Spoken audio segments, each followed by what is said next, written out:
Ma'am. Bibi, pakiayos mo naman yung guest room. Darating kasing nanay ko, dito siya mag-New Year. Opo ma'am. Pagkatapos po ng mga ginagawa ko dito. Baby, dito magbabagong taon nanay, pakiayos mo naman yung guest room, ha? Dito magbabagong taon ng nanay mo? Oo, di ba sinabi ko sa'yo? Sinabi mo ba? Parang wala akong matandaan. Bakit? May problema ba? Si nanay kasi. Dito rin daw siya mag-New Year eh. Paano? Magkasama sila dun sa guest room. Bakit to? Ayaw mo nun magiging close sila?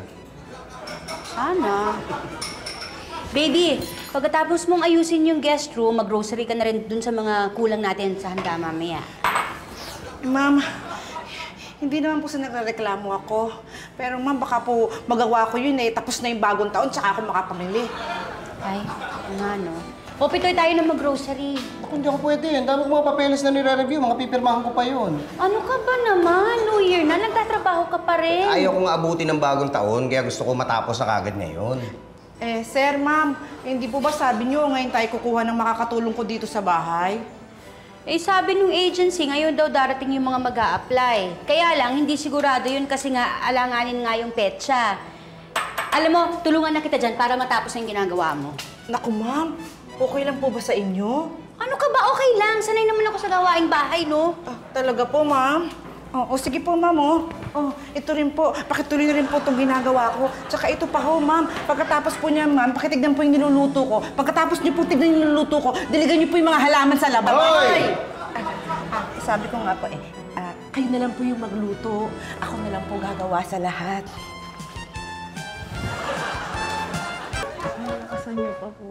Ay, Hindi naman po. Okay na po yan. Sorry, mga init. baby, ha? Pagod na pagod po. Uy, Thank you, Mama. ano nangyari dyan? ito nga, pagod na pagod sa trabaho niya. Pitoy, kailangan yata natin talaga makakuha na ng makakatulong niya rito sa bahay. Sige, tatawag ulit ako sa ahensya. Paano kung walang maipadala yung mga yan ngayon? Baka mamaya wala tayong maihanda sa medianoche. Sige ka. Hindi ko na problema yan. Ang dami ko pa inasikaso, di ba? Yung mga papeles sa opisina, kailangan ko ba tapusin? Ano ba? Kailangan ba talaga ngayon mong gawin yan? Oo nga, dahil may deadline si Maricar sa kliyente eh. Pag hindi ko natapos to, di siya malalagot. Ma'am, sir, okay na po ako. Tutuloy ko na po yung trabaho ko. Ay nako, baby. Diyan ka muna. Magpahinga ka. Baka mamaya mapano ka pa, no? Hindi po, ma'am. Sa kwarto na lang po ako magpapahinga. Kasi lalo po akong nangihina pag nakakarinig ako ng mga problema niyo. Talaga? Opo. Problema. Sir, tama na, sir. Problema. Sir, tama na. Problema. Ay, ayoko na, sir!